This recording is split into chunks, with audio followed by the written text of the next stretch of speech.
So, hi, good morning, everyone. It's a privilege that you all are here to address one of the most pressing environmental and public health challenge of our time, air pollution. And I welcome you all to this session and taking out time on a busy day. So, thank you, everyone. Now, starting off, as we all know, air is the very essence of life, but today the air we breathe is becoming increasingly toxic, posing severe risk to human health, environment, and the economy. So, major cities which we are living in around the world, including those, especially ours, Delhi and all, are like grappling with alarming high levels of air pollution, making it a crisis that demands urgent attention. So now the reasons with which the air pollution has increased dangerous levels is far beyond the safe limits. Wherein in Delhi, when we see that the polluted cities with AQI levels crossing 400 to 500 during peak pollution seasons is categorized as severe and hazardous. And other metropolitan cities like Hyderabad, Chennai, Mumbai, and all these states are handling these rapid urbanization, and we are hence witnessing the deteriorating air quality. Even the rural areas are also affected, even though there is not much of the population or to say the vehicular emissions that we see in cities. But because of the setup of industrial hubs and thermal power plants had led to these all these issues. And we also know the health impacts that are caused due to this respiratory disease, cardiovascular diseases, lung cancer, and cognitive decline among the children, elderly, and pregnant women have been a vulnerable group when growing up in these severe conditions. Also, the economic burden of air pollution is so significant that around India is nearly losing 8.5% of its GDP due to healthcare expenses. Also, we know that this is the contributors are mainly the vehicle emissions, industrial activities, construction dust, and all these other household pollutions and coal-based power plants are the reasons. And we also have learned a lot of, since coming from this background, we are learning many initiatives that are taken up like NCAP, National Clean Air Program, which aims in reducing the air pollution by 20 to 30%. We also have the BS6 emission standards. Also, there are metro rails and promotion of EVs and air quality monitoring systems. These all policies and enforcements we think will be commendable and will ensure long-term improvement in air quality. Moreover, the air quality varies significantly across India, starting from North India to South and Southern coastal generally have better air quality as the sea breeze helps in disperse, whereas in North quality, because of the geographical factors and high population density, it faces a worst air quality issues. So we also think that there is a need for a stricter regulation and other individual actions. So air pollution is not just an environmental issue, and it needs a health emergency, economic burden, and all these things where we need sustainable choices. So on these matters, we are gonna discuss how these things can be done. So starting off with Anupama, can I have an idea on what role can artificial intelligence and big data play in air pollution monitoring and control? And are we leveraging technology to its full potential? Yeah, am I audible? Yes, yes, you are. Yeah, so as I was trying to say that artificial intelligence and big data are transforming how we monitor and predict, mitigate air pollution. So there are several technologies like IoT and smart sensors. So they try to collect air quality and detect the pollutants present in the air like CO2 and NO2, etc. And there are several drone imaging as well as satellite which analyzes the images and drone footages to track pollution and sources over large areas. So there are over crowdsourced data like mobile apps and they enable individuals to report like the pollution level present in the air. So there are several analytics as well as warning systems which are helpful to the government also. They send alerts to the authorities to and to the public also to detect pollution.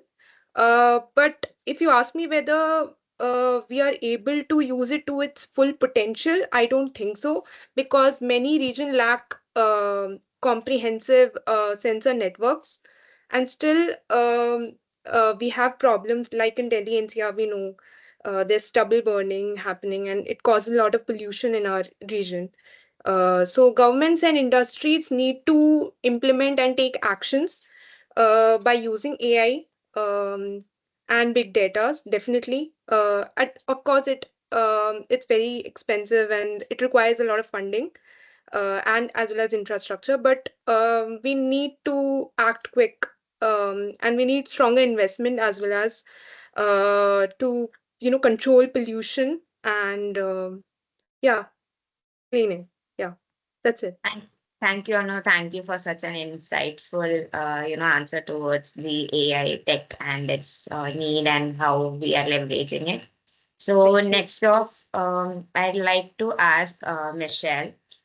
So air pollution is often called a silent killer, right? So beyond respiratory diseases, what are some lesser known but significant health impacts that need more attention in the public discourse? So I think Model, right? Yeah, yeah, you are. Okay. So there are a lot of problems apart from just respiratory problems that we have to discuss while talking about air quality, especially some basic problems like irritation, eye allergies, chronic dryness of eyes can all happen due to pollutants level. But also, there are a lot of skin problems that we might feel due to premature aging or hyperpigmentation that can cause in the skin due to toxic particles exposure.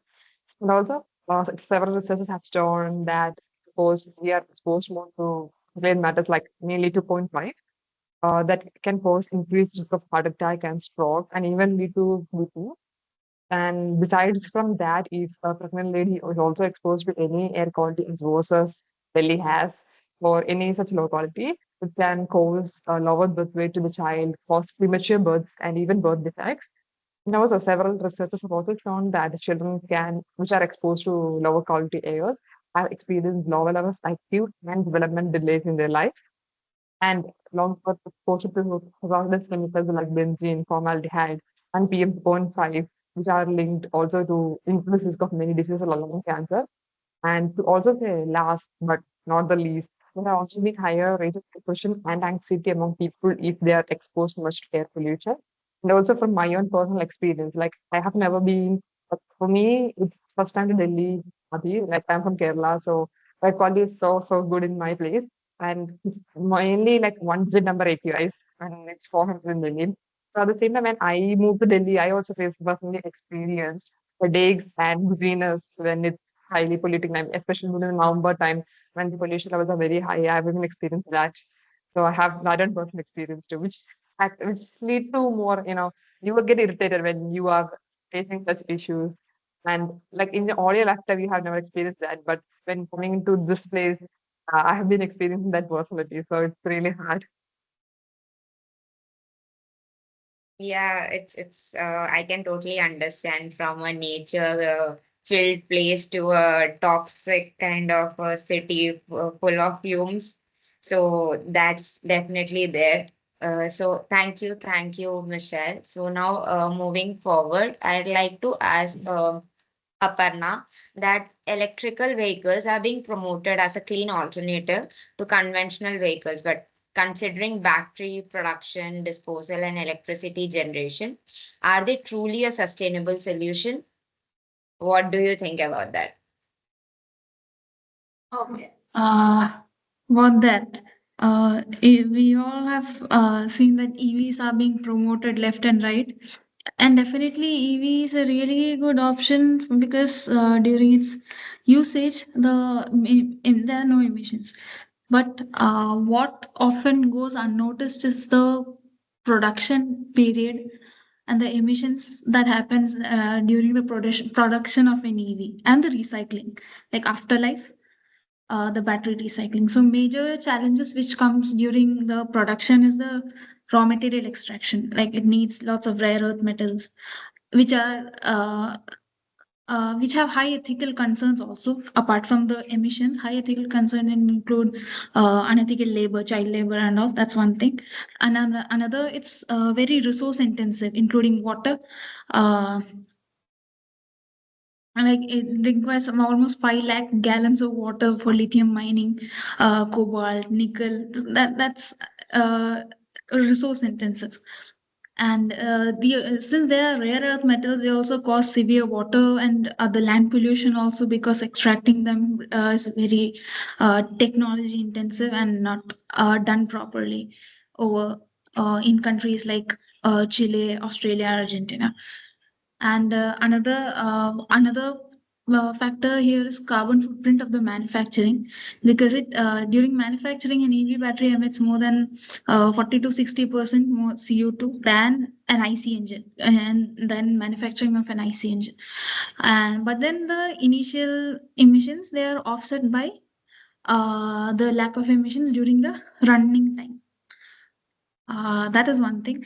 But and the solution for this portion can be that if the factories are powered by renewable energy powered, if the factories are renewable energy powered, then that can also be offset. But that's a thing in the future. That's not happening currently. Then even while using, even while the use while runtime of an EV, how we charge the battery, what type of electricity we use to charge a battery also contributes to the emission. If we are using power grid from conventional energy sources like coal grid or like that, then it still has its emissions. But if we are charging using solar powered or renewable energy powered, then that has no footprint. Then coming to recycling, uh, the battery waste management is facing lots of challenges, because we see that less than 10% of lithium ion batteries are properly recycled. And those which are not disposed properly, they lead to toxic leaks and pollution of the surrounding areas. And due to the complexity of the design of the battery, it's very difficult to retrieve the raw materials also. So, but then second, the which are refurbished batteries, they are can also be used in powering small industries or factories, or power our homes also. So that's something which we can look into in the future. Also, with lots of research is happening in improving our lithium ion batteries, the rechargeable batteries. Like there's this talk of solid state battery, SSB. It includes it uses a solid state rather than a fluid or liquid state, which is the conventional lithium ion battery. It is in the future. It is the future, as per what research says, but it's still under construction. Yeah, thank you. Okay, that was really something I also didn't know, since I'm working in recycling sector. I didn't know that SSB kind of an alternative is there. I hope those alternatives comes into play and reduce the um, uh, effect on nature while extracting lithium that we need. 5 gallons of water is like a huge ton that we are using. So even though we are having a sustainable solution, at the same time we are kind of using our resources also. So I hope all these sustainable methods come into play, and then we have a better future and a greener future. So thank you, Aparna, for such a wonderful, insight to that EV sector. Now, now I'd like to ask Rochelle that how do socioeconomic factors influence the air pollution exposure? Do lower income groups suffer disproportionately, and what policies could address this disparity?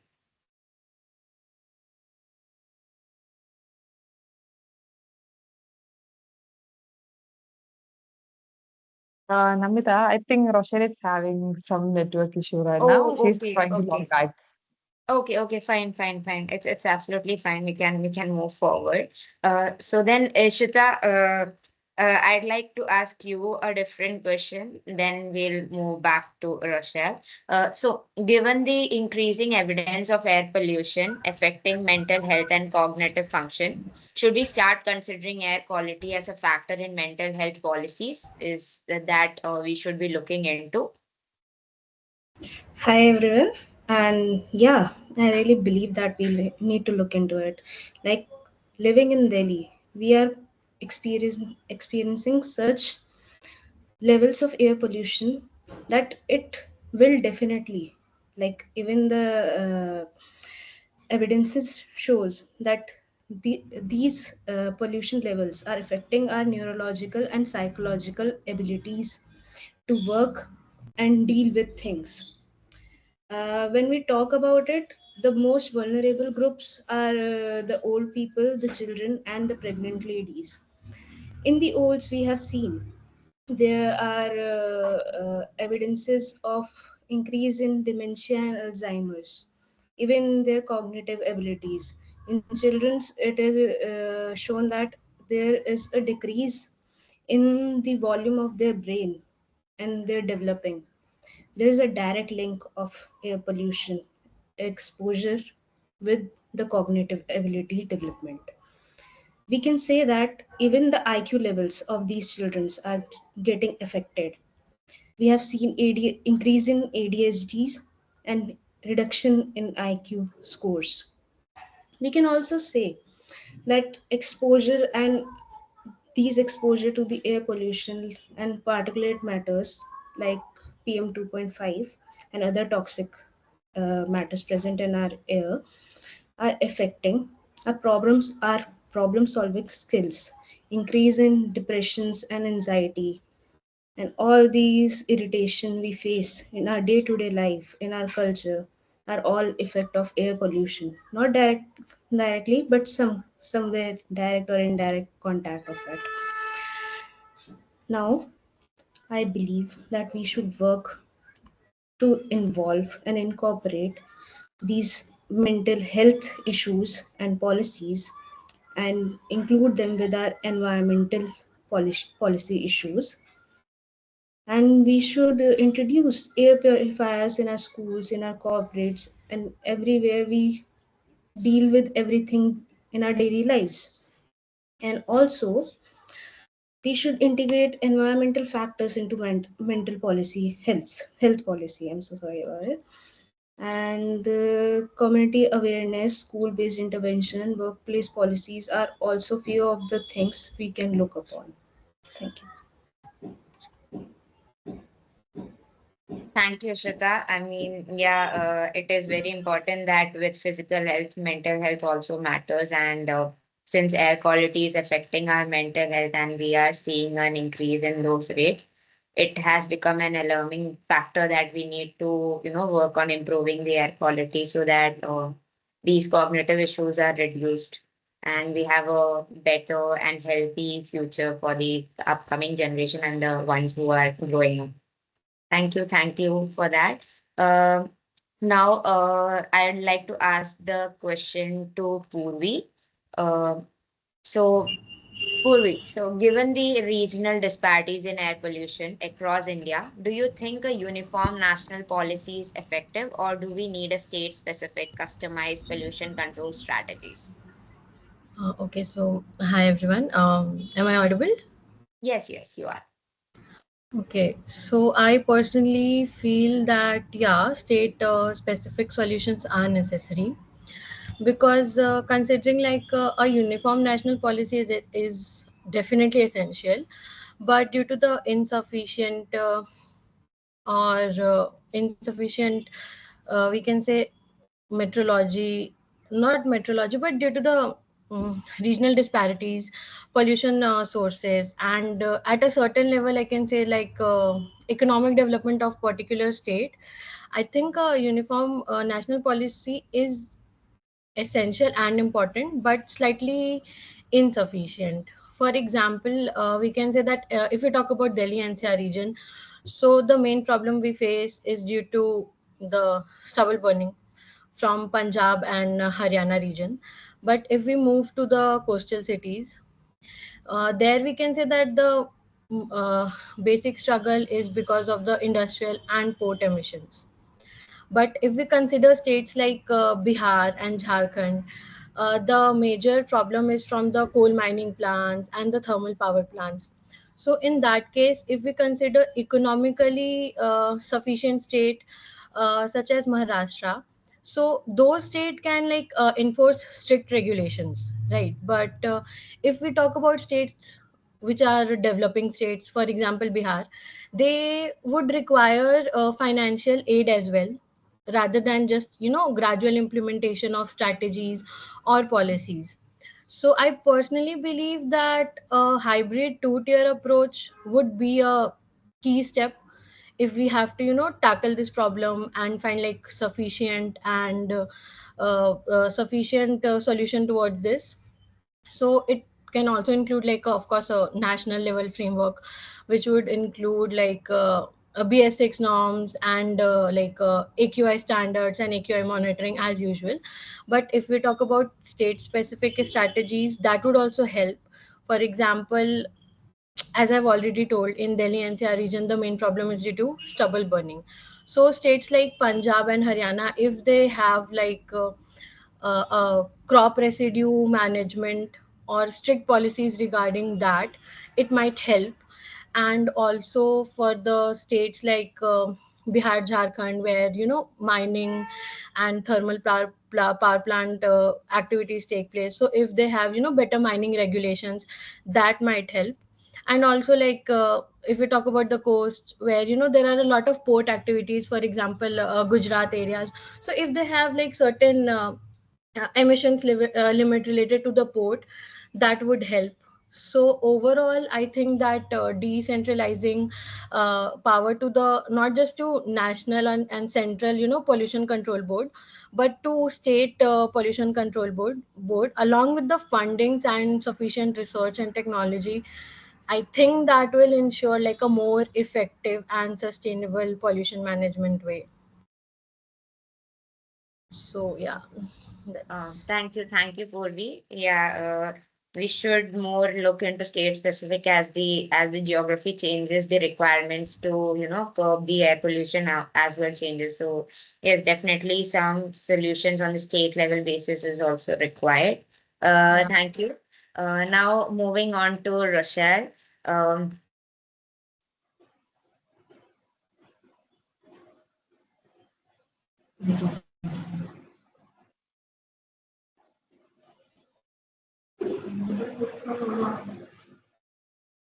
Mute now. Tracy,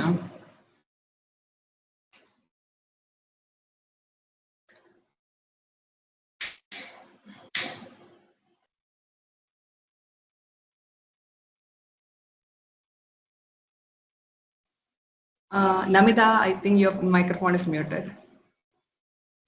oh, sorry, so sorry. Yeah. I'll ask the Yeah, question. fine. So I was asking, like, how do socioeconomic factors influence air pollution exposure, and do the lower income groups suffer disproportionately? And also, like, what policies could address this disparity? Okay, so I think, in my opinion, and also I think everybody could agree to this opinion. For example, air pollution is basically more affecting in a city where I am living in Delhi. In Delhi, socioeconomic factors significantly influence air pollution exposure, with lower income groups disproportionately affected.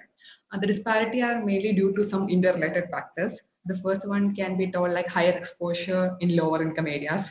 So these people who live in the lower income people, they live near the areas of congested roads or near industrial zones or maybe near landfill site. So they are more exposed to this air pollution. And also even when they're cooking, they use biomass and other kinds of firewood. They're still depending upon the conventional sources for their cooking needs. So this can also lead to more exposure to soot, which can lead to lung diseases, for example, bronchitis and all. And the second factor could be limited access to healthcare and protection, because since they are lower income communities, they will be less exposed. They will be less affordable to all the healthcare systems available. So when a disease occurs, they might not be even able to go to hospital or take necessary action to prevent that. The third will be reach to the occupational exposure. This again is leading to their incomes. So when you're daily wage worker, when your occupation or your salary is minimum, you are always in the lower income section, or a daily wage laborer cannot afford to the healthcare or any other access. The second thing, the fourth one will be the lack of awareness and the political influences. These people who are less aware about the air pollution and the situations will be more exposed to pollution. This is very, where here I would also like to point out about a New York Times study, which was done in 2020. So I think at least some of us are aware about this study. It was done between two students, Monu from a very low income household and Amia from a high income household. So in 2020, when New York Times people came in Delhi and did this study, so Monu is living in a slum kind of area, but Amia is living in a Greater Kailash, where she is from an upper middle class family. So when the study was done with the help of ILK labs with the New York Times, they could find that Mono's exposure to air was like they made a parameter for pollution exposure. So Mono's exposure was named as the number of 148, while Amia's exposure was named in 24. Here we could see the difference. So ILK labs at the end said that study that Mono's life expectancy will be reduced by nearly 5 years because Amia has an air pollution controller in her home, and she's also from a high income household. While Monu living in a slum will be exposed more to this soot and the air pollution, and hence his life expectancy and other health conditions will be affected. So I think we require many kind of policy interventions in this level. So expanding more to EV systems can be one way of helpful. The thing is that vehicular emissions causing 16% of the air pollution in Delhi.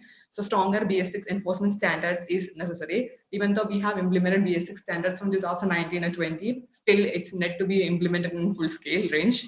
And cleaner fuels and energy transition is one way. And also we are familiar with the stubble burning cases of other nearby states. So we require higher policy level intervention even in that area. And then accelerating uh, policies like PM Ujwala Yojana, where LPG adoption will be higher so that the lower income household doesn't have to depend upon the biomass and the firewood. So I think these are the very kind of policy level intervention that we can see into it.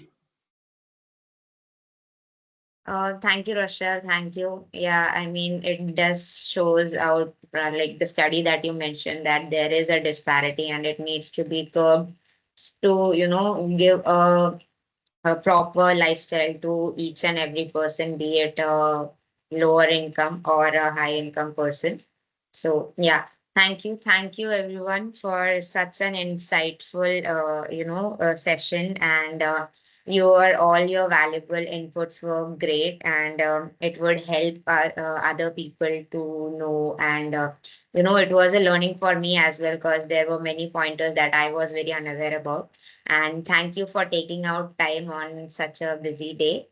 Thank you so much, guys.